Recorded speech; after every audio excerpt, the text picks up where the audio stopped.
So good morning. So today I am moving towards Kedarnath. So enjoy the trip. अगले दिन हम गुप्त काशी से हेलीकॉप्टर पकड़ने के लिए निकल पड़े। सवेरे में हमने हेलीकॉप्टर के सामने एक रेस्टोरेंट में डोसा खाया।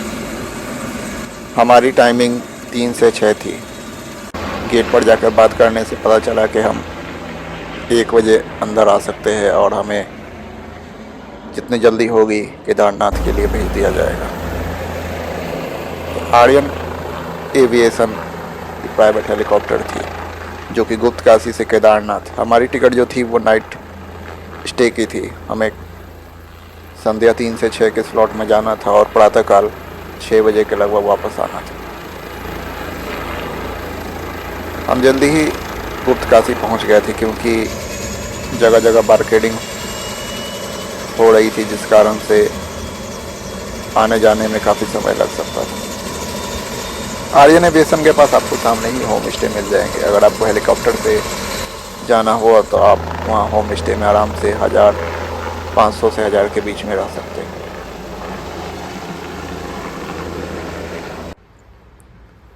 हम आर्यन एविएशन के अंदर चले गए। वहाँ मेरे लगेज की वेट और हमारी वेट की गई और फिर वेट के हिसाब से हमें हेलीकॉप्टर में जाने की अनुमति दी जाएगी। हम टोटल 5 आदमी थे। हमें 2 शिफ्ट में भेजा गया क्योंकि वेट के अनुसार हमें भेजा जाता था।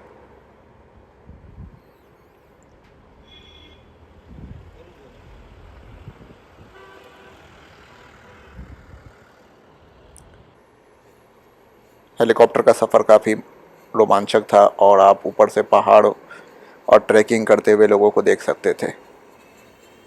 गुप्त काशी से केदारनाथ लगभग 7 मिनट का फ्लाइट था। फोटोग्राफी अलाउड नहीं था, इसी के लिए मैं किसी तरह का कोई वीडियो बना नहीं पाया। फिर हेलीकॉप्टर से सफ़र के बाद हम पहुंच गए Kedarnath. Kedarnath is one of the most river temple destination of India. Kedarnath town is nestled in the mighty Garhwal Himalayas. The town, built around the revered Kedarnath temple, is located at an altitude of 3580 meter near Chorabari Glacier, which is the source of Mandakini River. ये काफ़ी valley है जो कि पहाड़ों के बीच में है। Dedicated to Lord Shiva, the ancient temple has executive architecture and is built of extremely large but evenly shaped grey stone slabs. A conical rock formation inside the temple is worshipped as Lord Shiva in his Sadasiva form. The Kedarnath temple, dedicated to Lord Shiva, is a part of Chardham pilgrimage circuit and is one of the 12 Jyotirlinga of Lord Shiva in India. Behind the Kedarnath temple stand the Kedarnath peak, the Kedar dome and other Himalayas peak. ये काफ़ी architecture point of view से काफ़ी महत्वपूर्ण मंदिर है जो कि पहाड़ों के बीच में है। धर्मशिला पत्थर इस मंदिर के पीछे है। कहा जाता है कि जब आपदा आई थी तो वही पत्थर केदारनाथ टेम्पल को आपदा में बचाए थे। The historical name of this region is Kedarkhand and legend says the Pandavas from the epic Mahabharata, after having defeated the Kauravas, felt guilty of having killed so many people and sought the blessing of Lord Shiva for redemption. The Lord eluded them repeatedly and took refuge at Kedarnath in the form of bull. The Lord dived into the ground, leaving his hub on the surface at Kedarnath. The remaining portions of the Lord Shiva appeared at 4 other places and are worshipped there as his manifestation. The arms of the Lord appeared at Tunganath, the face at Rudranath, and belly at Mahadeveswaram, and his locks at Kapaleswar. The Kedarnath and 4 above mentioned shrines make the revered Panch Kedar pilgrimage circuit. So कहा जाता है कि जब पांडव कौरव को हरा के तो उन्हें काफ़ी गिल्टी महसूस हुआ था और वो इस पहाड़ पे आके भगवान की खोज कर रहे थे। भगवान शिव उन्हें देख के ज़मीन में अंदर समा गए और उनकी पूरी बॉडी की अलग अलग आकृति अलग अलग 5 जगह पे प्रकट हुई, जिसे पंच केदार कहते हैं। और मैं पहुंच गया केदारनाथ।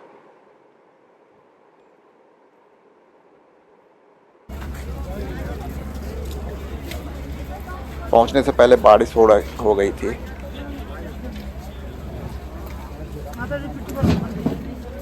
वहाँ पहुंचने पे ऐसा लगता है कि जैसे आप स्वर्ग पहुंच गए हैं। चारों बगल पहाड़, बर्फ, ग्लेशियर, रिवर्स। ऐसे जियोलॉजिकल पॉइंट ऑफ व्यू से केदारनाथ काफ़ी डेंजरस जगह पे है, क्योंकि चारों बगल पहाड़ और एवलांचे में वैली में काफ़ी पानी आ सकता है, और केदारनाथ टेम्पल वैली के बीच में बना पड़ा है। जैसा कि आप जानते हैं, हम लोग हेलीकॉप्टर से गए थे, इसी के लिए हमें ट्रैकिंग का मज़ा लेने को नहीं मिला। लोग पिट्ठू, घोड़े, खच्चर और पालकी में 22 किलोमीटर ट्रैकिंग करके गौरीकुंड से केदारनाथ आते। पिट्ठू वाले 15-16 हज़ार, 8 से 15-16 हज़ार तक पैसे ले लेते। मौसम काफ़ी सुहाना था। जगह जगह कंस्ट्रक्शन किए जा रहे थे, जो कि एनवायरमेंटल पॉइंट ऑफ व्यू से ठीक नहीं था।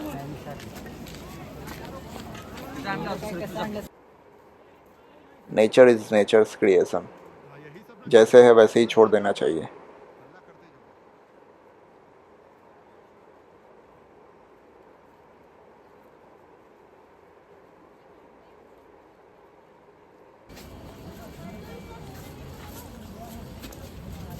ये देखिए पिट्ठू, इन्हें काफ़ी परिश्रम करना पड़ता है, और ये 22 किलोमीटर अपने पीठ पे यात्री को बैठा कर लाते हैं। हो सके।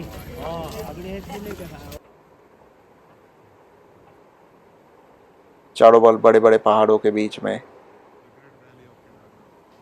केदारनाथ वैली, और ये मंदाकिनी नदी है, जो कि ग्लेशियर के पिघलने से बहती है।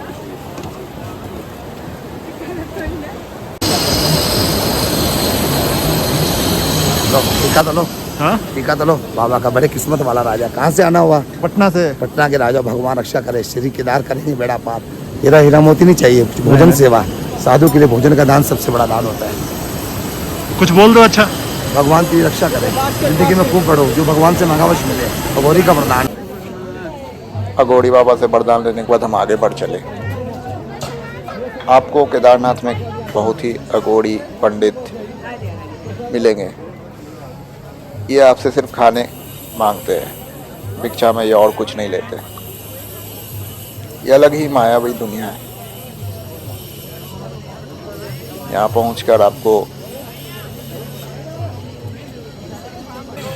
बहुत अलग ही अनुभव होगा। सारे लोग खुशनुमा होते हैं। ऐसा लगता है कि आप स्वर्ग की यात्रा पे निकल पड़े।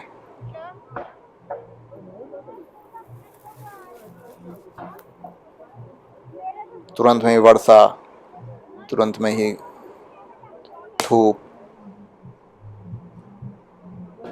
मेरे को सिर्फ यहाँ पे ये कंस्ट्रक्शन अच्छा नहीं लगा, जो कि नेचर्स को बर्बाद करने पे पड़े हुए थे।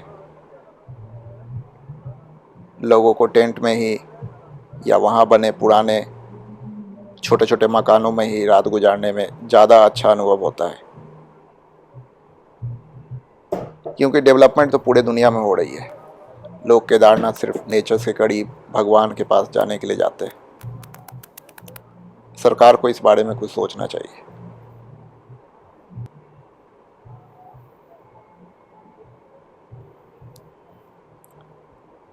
हम संध्या 4 बजे के लगभग केदारनाथ पहुंच चुके थे, और जैसा कि मैंने आपको बताया, बारिश तुरंत ही हुई थी, इसी के लिए मौसम काफ़ी खुशनुमा था।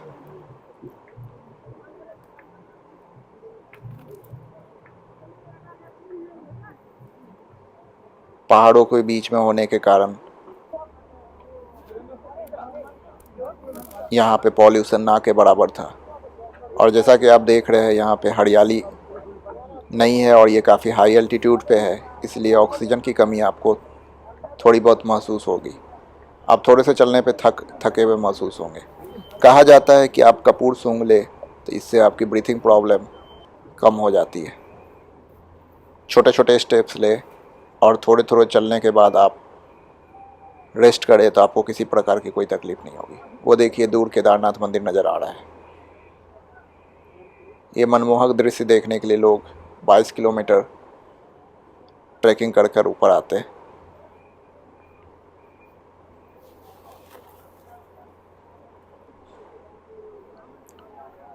हमने पहले चारों बगल मंदिर की परिक्रमा की, मंदिर घूमे,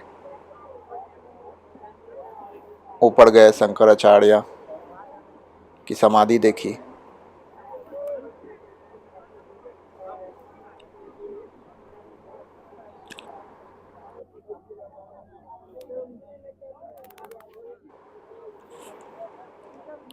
सारे लोग टोपी, मफलर, जैकेट और ऊनी वस्त्र पहने हुए थे क्योंकि टेम्परेचर काफ़ी कम था।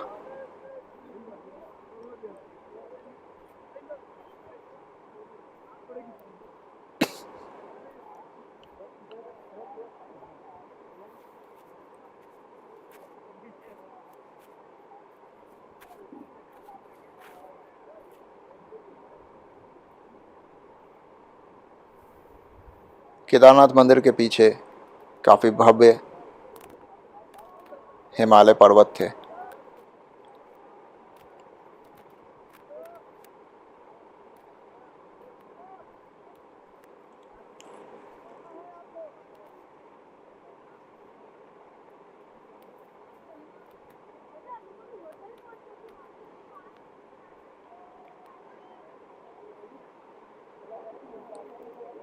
छोटे छोटे सीढ़ियों से होते हुए आप केदारनाथ मंदिर की ओर बढ़ सकते हैं।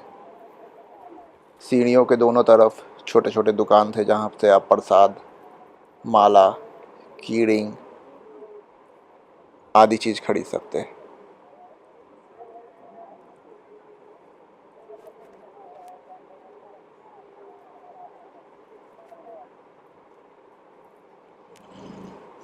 कुछ ढाबे और रेस्टोरेंट भी थे।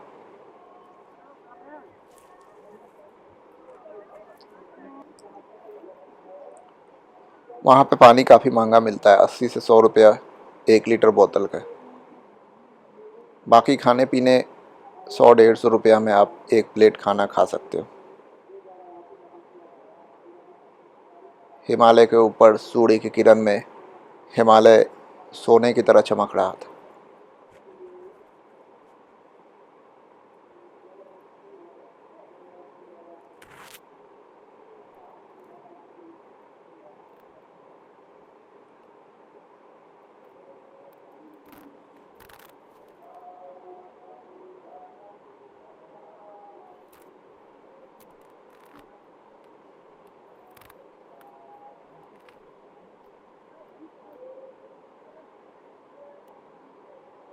लोग मंदिर की भव्यता देख के काफ़ी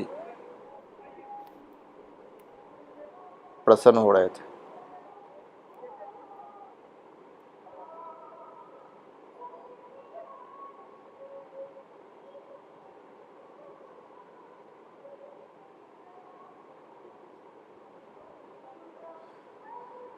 केदारनाथ टेम्पल 12 ज्योतिर्लिंग में से एक ज्योतिर्लिंग है केदार की, और इसे छोटा चार धाम, जो कि उत्तराखंड की चार धाम है, में माना जाता है।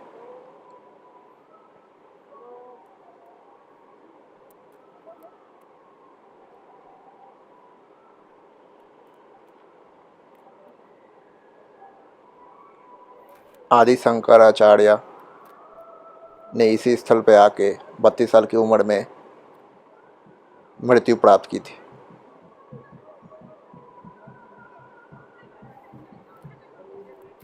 हम लोग भी मंदिर की भव्यता देख के काफ़ी उत्साहित हो गए। काफ़ी भीड़ थी, लेकिन प्रशासन के द्वारा सब चीज़ काफ़ी मैनेज किया गया था, जिस कारण से किसी प्रकार की किसी को कोई कठिनाई नहीं हो रही थी।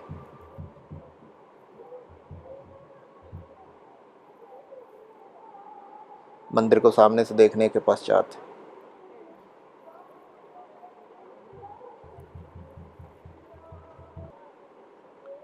यहाँ पे काफ़ी अघोरी बाबा, पंडित, पुजारी, योगी बैठे रहते हैं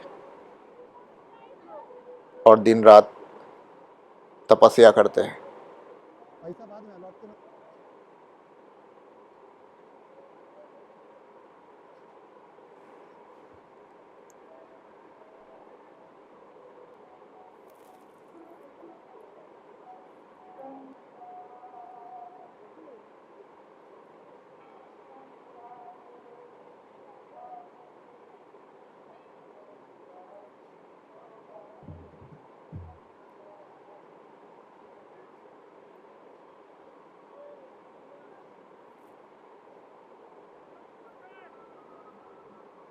पीछे पहाड़ों पर सूर्य किरण हिमालय पे पड़ी बर्फ से टकरा के चमक रही थी।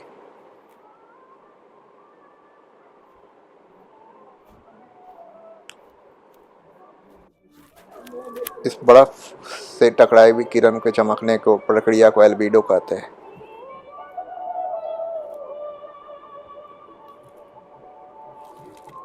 केदारनाथ पहुंच के आपको ऐसा लगेगा कि सारी दुनिया ही केदारनाथ में बसी पड़ी है।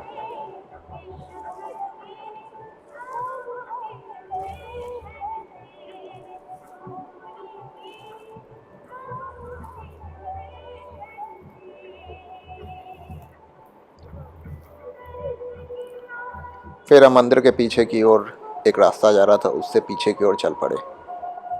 पीछे हमें धर्मशिला पत्थर नजर आया। कहा जाता है कि जब हिमालय में क्लाउड बर्स्ट हुआ था, और जैसा कि आप जान रहे हैं केदारनाथ वैली मंदिर एक वैली में है, सो पूरे पानी इस वैली की ओर आई थी, तो धर्मशिला पत्थर से ही टकरा कर केदारनाथ मंदिर बचा था।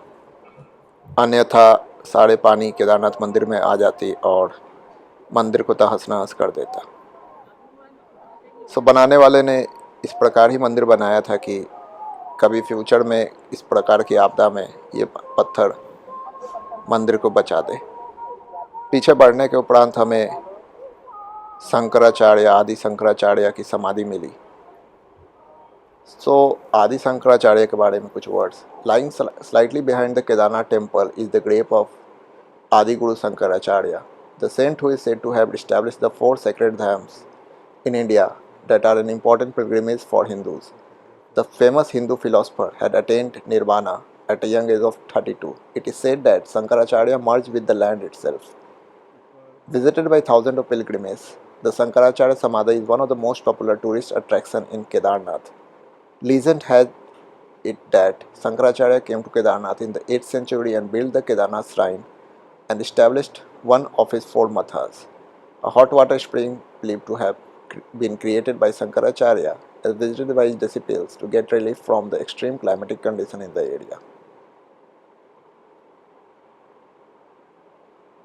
सो ये वो आदि शंकराचार्य की मठ है, समाधि है।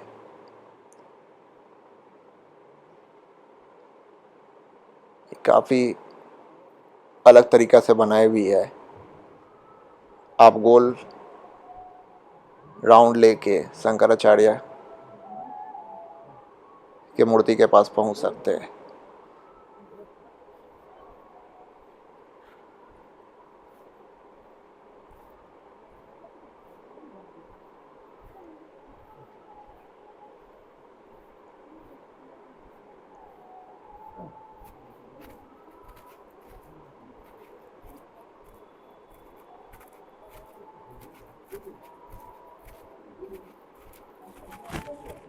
Sloka is written on the wall.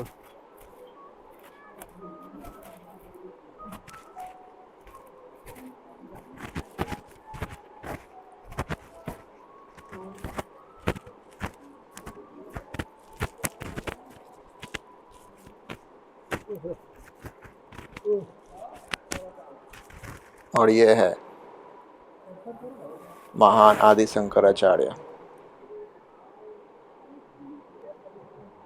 Himalaya की गोद में समाधि।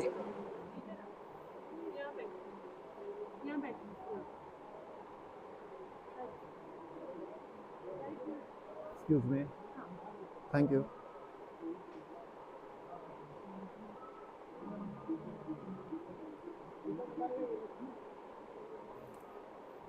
आदि शंकराचार्य के समाधि से निकलने के उपरांत हम फिर मंदिर की ओर बढ़े। रास्ते में एक पुजारी ने हमें केदारनाथ के बारे में कुछ ये वही स्टोन है जो ऊपर था। विशेषताएं बताए और कुछ मंत्र का उच्चारण किया।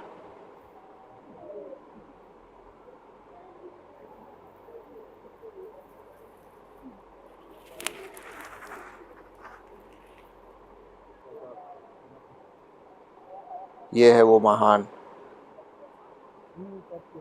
पुजारी।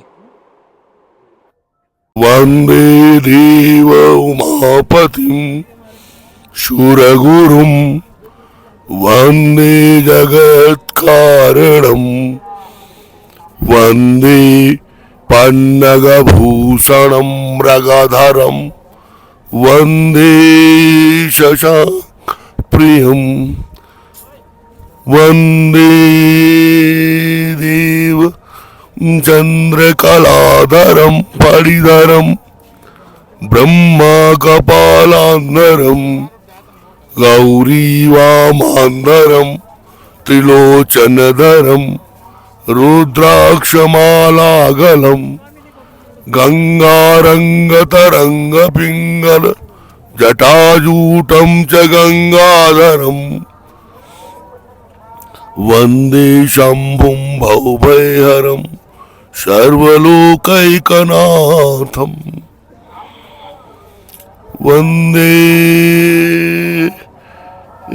देव उमापतिं सुरगुरुं वंदे जगत्कारणं वंदे पन्नगभूषणं मृगधरं वंदे शशाङ्कप्रियं वंदे भक्तजनाश्रयं च वरदं वंदे शिवं शंकरं हे जी हवे भज विश्वनाथं बद्री केदार भस्मेश्वर भीमा शंकर वैजनाथममले नागेश्वर रामेश्वर ओंकारे ममलेश्वरं स्मरहरं महाकालं मल्लिकार्जुनं ध्याये त्र्यंबकं सोमनाथनिशं एकादशे ओम नमः देवं चंद्रकलाधरं परिधरं ब्रह्मकपालांधरं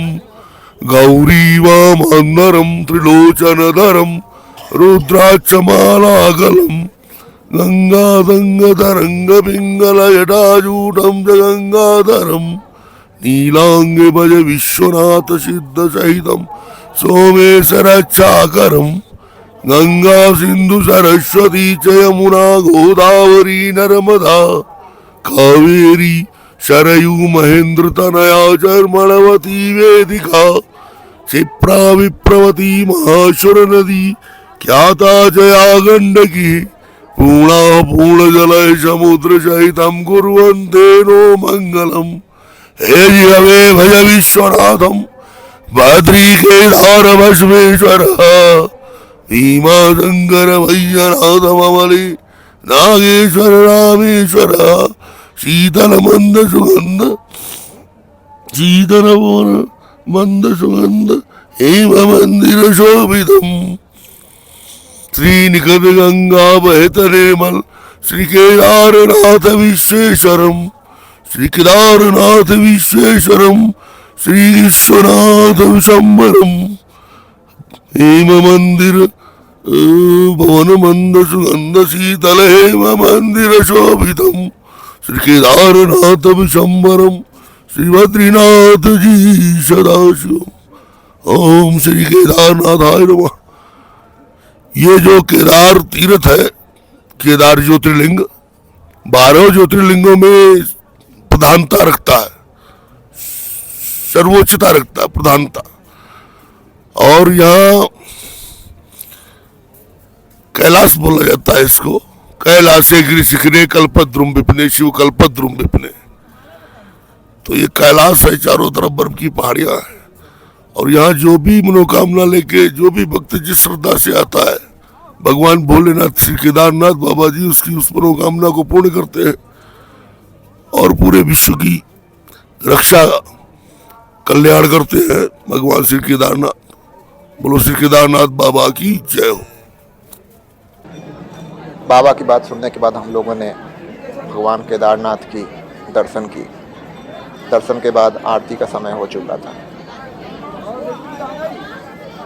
अंदर काफ़ी ही मनमोहक दृश्य था। अघोरी पंडित खड़े थे और घी लगा रहे थे।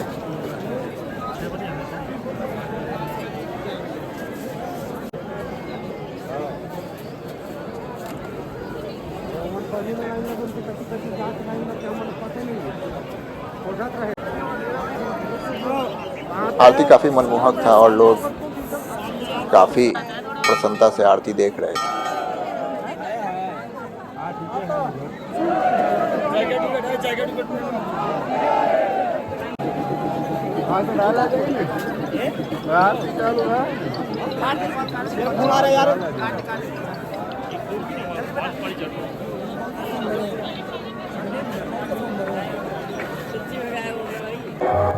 आरती के उपरांत हम लोग अपने होम स्टे की ओर निकल पड़े। रास्ते में हमने 100 रुपये प्रति प्लेट के हिसाब से खाना खाए।